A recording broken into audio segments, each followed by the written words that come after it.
नमस्कार दोस्तों, आज की इस वीडियो के अंदर हम आवर्त सारणी से जो भी क्वेश्चन बनते हैं वो क्वेश्चन पढ़ने वाले हैं और लगभग हम 100 क्वेश्चन करने वाले हैं। तो इस वीडियो को अंत तक जरूर देखें।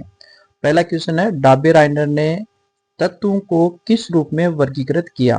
तो डाबी राइंडर ने तत्वों को त्रिक के रूप में वर्गीकृत किया था, यानी तीन तीन के समूह बनाए थे। अगला क्वेश्चन है, डाबी राइंडर के त्रिक नियम के अनुसार बीच वाले तत्व के परमाणु द्रव्यमान का क्या महत्व था? तो देखिए दोस्तों, डाबी राइनर ने जो ट्रिक दिया था, उस ट्रिक के अनुसार जो बीच वाला तत्व है उसका परमाणु जो द्रव्यमान है शेष दोनों जो तत्व हैं, यानी कि पहला और तीसरा तत्व है, उसके परमाणु द्रव्यमान के औसत के बराबर होगा। अगला क्वेश्चन है, डाबी राइनर का त्रिक नियम असफल क्यों रहा? क्योंकि यह नियम असफल इसलिए हुआ क्योंकि ये कुछ तत्वों पर ही लागू था।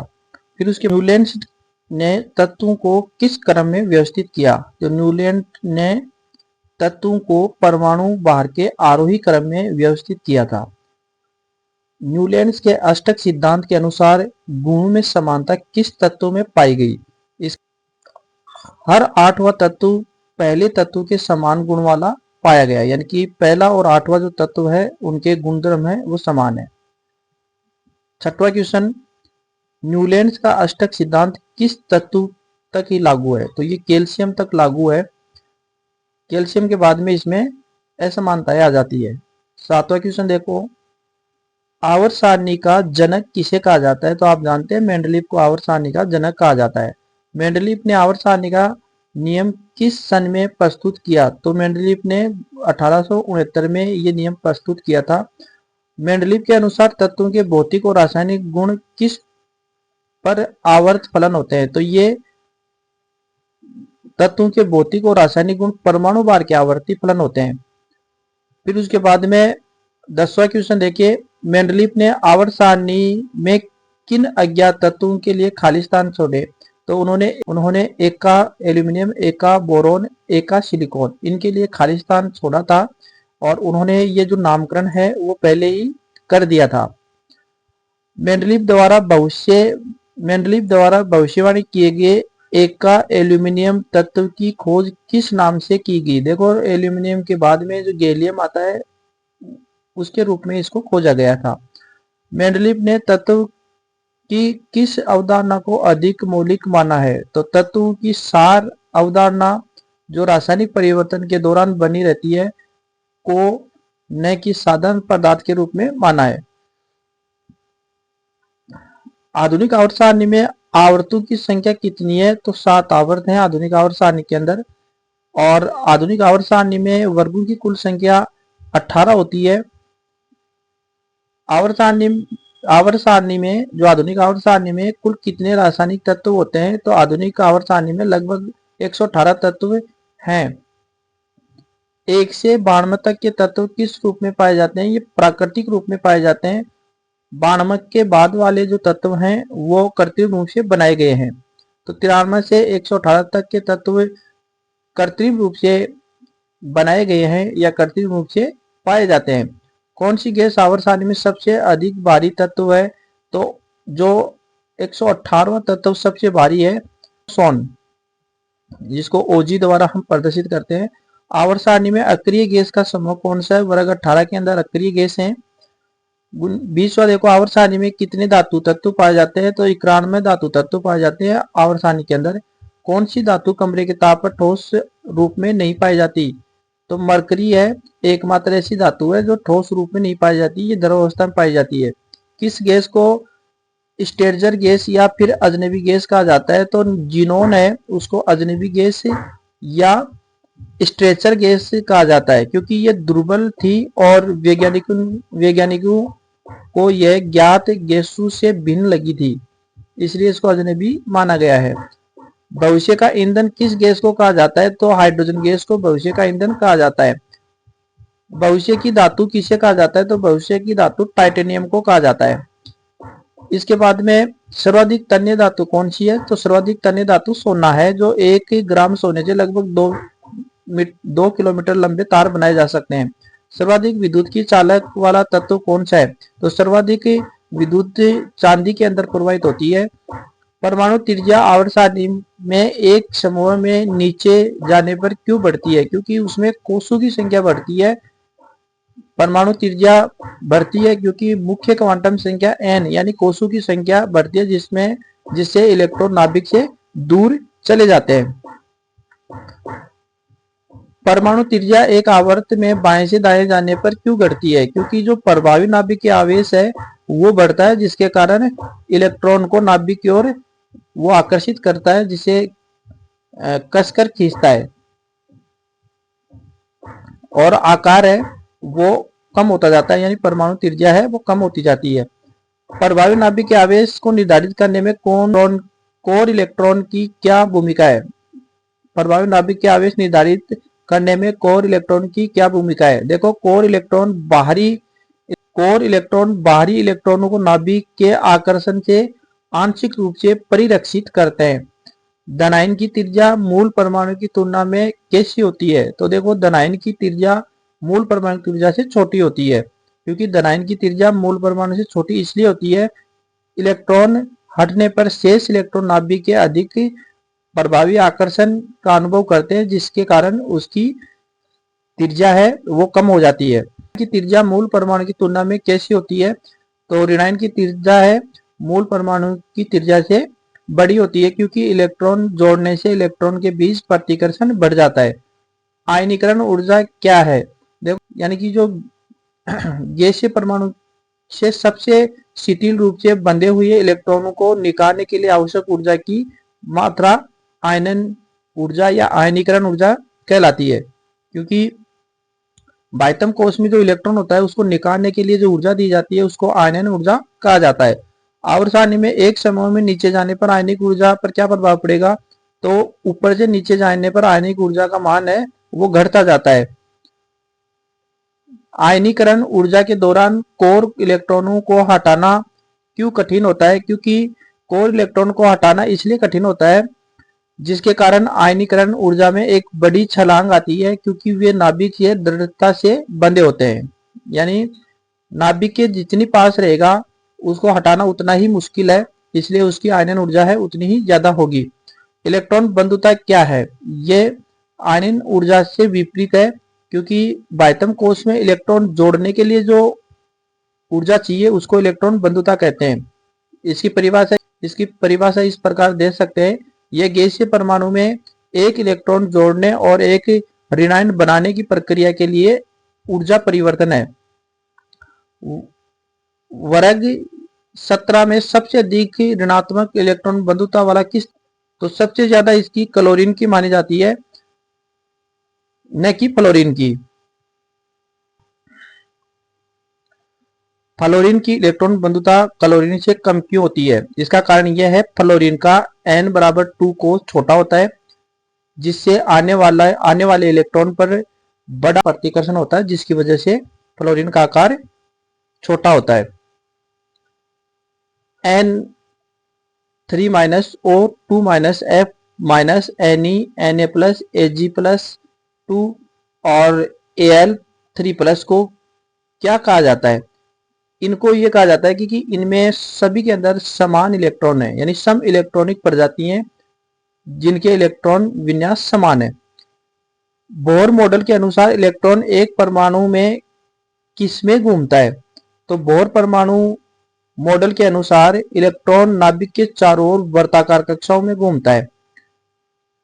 बोहर मॉडल की सबसे बड़ी कमी क्या थी? यह एक इलेक्ट्रॉन से अधिक वाले परमाणु जैसे हीलियम की व्याख्या करने में असमर्थ था।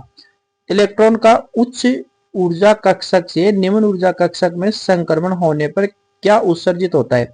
तो इसका राइट आंसर यह है कि ऊर्जा में अंतर के रूप में एक फोटोन उत्सर्जित होगा। 42वां क्वेश्चन देखो, डी ब्रोगली की तरंग दैर्ध्य का सूत्र क्या है? तो इसका सूत्र यह है, लैम्डा बराबर h/mv, ये इसका सूत्र होगा। डी ब्रोगली ने इलेक्ट्रॉन को कण के बजाय किस रूप में माना है? तो उन्होंने इलेक्ट्रॉन को गोलाकार खड़ी तरंग माना है। हाइजेनबर्ग अनिश्चितता का सिद्धांत क्या बताता है? यह बताता है कि एक कण के संवेग और उसकी स्थिति दोनों को एक साथ एक ही समय में ठीक ठीक निर्धारित करना असंभव है। श्रोडिंगर समीकरण में तरंग फलन साई का वर्ग साई स्क्वायर क्या दर्शाता है? तो यह अंतरिक्ष में किसी विशेष स्थान पर इलेक्ट्रॉन पाए जाने की संभावना का वितरण बताता है, यानी कि जो त्रिविम है उसमें इलेक्ट्रॉन पाए जाने की संभावना को व्यक्त करता है। फिर है मुख्य क्वांटम संख्या क्या परिभाषित करती है? यह ऊर्जा स्तर के स्थान और इलेक्ट्रॉन की नाभिक से औसत दूरी को परिभाषित करती है। कोणीय संवेग क्वांटम संख्या एल क्या परिभाषित करती है? यह ऑर्बिटल के आकार को परिभाषित करती है। एल बराबर 0 और एल बराबर 1 वाले ऑर्बिटल को क्रम से क्या कहते हैं? तो एल बराबर 0 वाले को एस कहते हैं और एल बराबर 1 वाले को पी ऑर्बिटल कहते हैं। एक अक्षीय में त्रिज्यीय नोड की संख्या ज्ञात करने का सूत्र क्या है? तो इसका है n minus L minus 1, n minus L minus 1। ये नोडीय जो त्रिज्यीय नोडीय संख्या है उसको ज्ञात करने का सूत्र है। चुंबकीय क्वांटम संख्या m क्या निर्देशित करता है? यानी चुंबकीय क्वांटम संख्या जो m है वो क्या बताती है?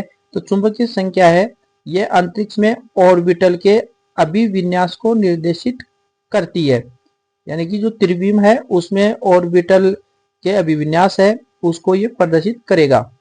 किसी दिए गए एल मान के लिए संभावित ऑर्बिटलों की कुल संख्या कितनी होती है?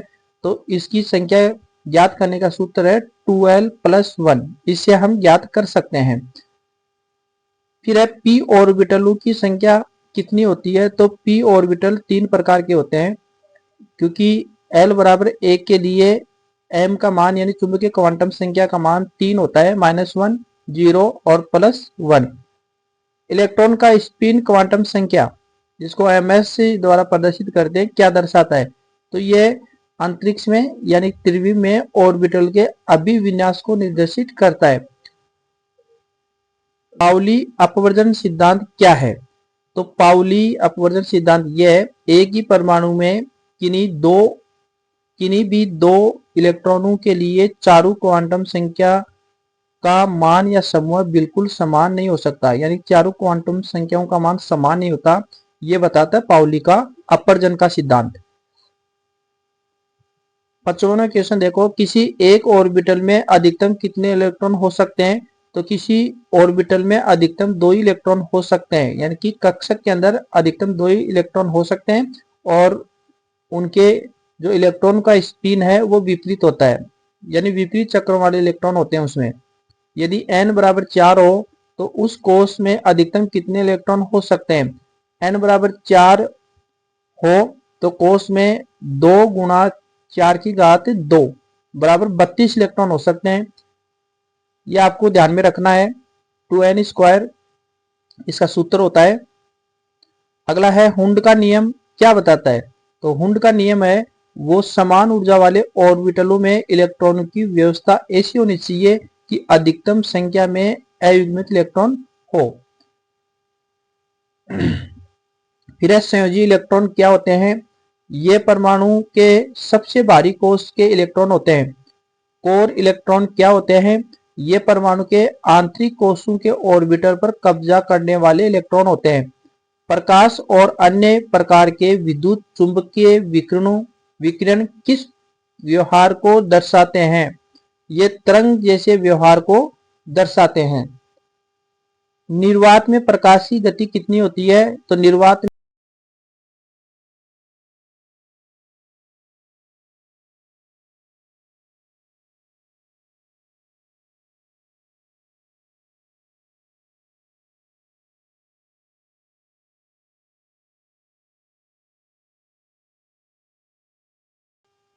यानी तरंगों के बीच में जो चोटियां होती है, गर्त होती हैं, उनके बीच की दूरी को हम तरंग दे रही है बोलेंगे, इसको लैम्डा द्वारा प्रदर्शित करते हैं। आवृत्ति क्या है?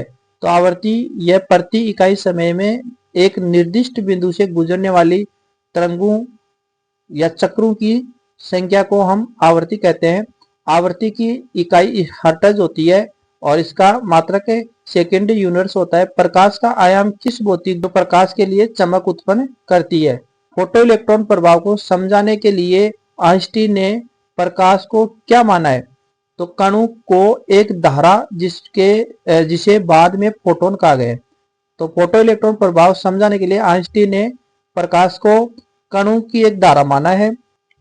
फोटोन की ऊर्जा का सूत्र प्लांक और आवर्ती के पदों में क्या है, तो E बराबर hv ये सूत्र है, यानी फोटोन की ऊर्जा का सूत्र जिसमें h प्लांक स्थिरांक है और v आवर्ती, इसमें सूत्र ये है E बराबर hv।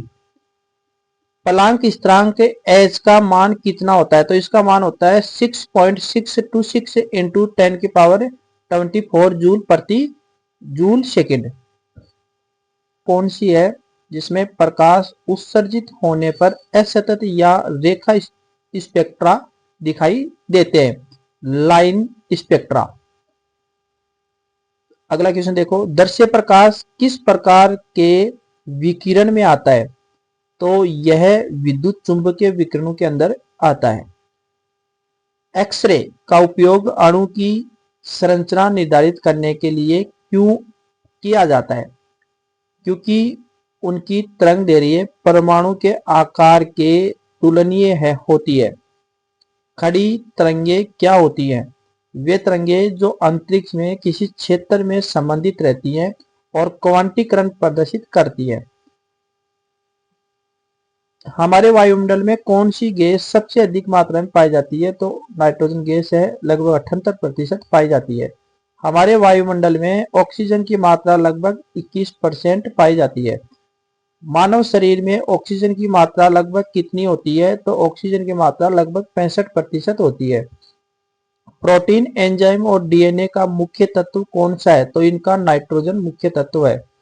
कौन सा तत्व हड्डियों और दांतों को मजबूत करता है, तो ये कैल्शियम है। किस तत्व में न्यूट्रॉन की संख्या शून्य होती है, तो हाइड्रोजन के अंदर न्यूट्रॉन की संख्या शून्य होती है।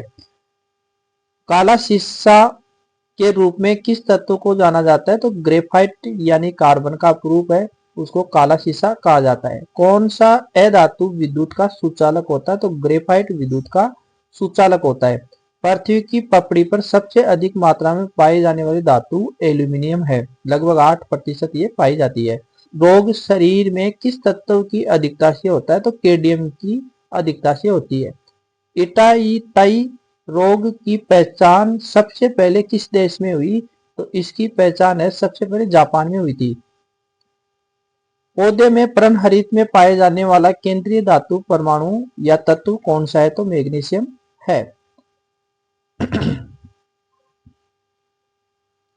पर्णरहित का मुख्य कार्य क्या है, पर्णरहित का मुख्य कार्य प्रकाश संश्लेषण की प्रक्रिया के अंदर सूर्य की जो ऊर्जा है उसको रासायनिक ऊर्जा में बदलना। अगला है इलेक्ट्रॉन विन्यास निर्धारित करने का निर्माण करना सिद्धांत क्या कहलाता है, तो इस सिद्धांत को अबोव का सिद्धांत कहा जाता है। 2p4 विन्यास क्या दर्शाता है, यह दर्शाता है कि मुख्य क्वांटम संख्या 2 है, यानी n बराबर 2 है, के p उपकोष में 4 इलेक्ट्रॉन है, ये प्रदर्शित करता है। Ne3s1 किस तत्व का संक्षिप्त इलेक्ट्रॉन विन्यास है, तो देखिए नियोन है, 10 नंबर पर आता है और 3s के अंदर 1 है, तो 11 इलेक्ट्रॉन हो गए, तो 11 पर सोडियम आता है। संक्रमण धातु बनाते समय सबसे पहले कौन से इलेक्ट्रॉन हटाती हैं, तो वे ns ऑर्बिटल के इलेक्ट्रॉन को हटाएगी। इलेक्ट्रॉन प्रतिकर्षण से बचाव के लिए कौन सी इलेक्ट्रॉन व्यवस्था अधिक स्थिर होती है, तो आधा भरा हुआ या पूरा भरा हुआ ज्यादा स्थायी होता है। लेंथेनॉइड और एक्टेनॉइड श्रृंखला कौन से ऑर्बिटल भरती हैं, तो लेंथेनॉइड और जो एक्टेनॉइड है f ऑर्बिटल के अंदर इलेक्ट्रॉन भरते हैं। 100 से अधिक परमाणु संख्या वाले तत्वों के नामकरण के लिए आईपीएसी के सिद्धांत में नामों का अंत किस होना चाहिए, किस अक्षर समूह में होना चाहिए, तो अंत में em लगता है। 100 से अधिक परमाणु संख्या वाले तत्वों के प्रतीक में कितने अक्षर होते हैं, तो 3 अक्षर होते हैं। सोना यानी सोने का पीला रंग और उत्कृष्ट प्रकृति किस प्रभाव के कारण होती है? तो सापेक्षतावादी प्रभाव के कारण होती है। सापेक्षतावादी प्रभाव के कारण बाहरी परमाणु में s और p ऑर्बिटल पर क्या प्रभाव पड़ता है? तो वे ऊर्जा में नीचे धकेल दिए जाते हैं। मानक परमाणु भार IR0e का मान कितने तत्वों के लिए एक अंतराल के रूप में दिया जाता है? तो आर्गन, लेड और कार्बन, इन तत्वों के लिए ये दिया जाता है। लेड, ये लीड लिखा हुआ है, ये लेड है। लेड के परमाणु भार में परिवर्तनशीलता का मुख्य कारण क्या है? तो इसके बाहरी समस्थानिक यूरेनियम और थोरियम के रेडियोधर्मी क्षय के अंतिम उत्पाद हैं।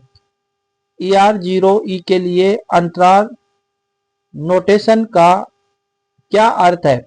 इसका मतलब है कि किसी भी सामान्य सामग्री में तत्व का परमाणु भार निचली और ऊपरी सीमा के बीच होगा। IUPAC द्वारा आर्गन का मानक परमाणु भार अंतराल कितना निर्धारित किया गया है? तो इसका किया गया है 39.792 और 39.963, इस तरीके से।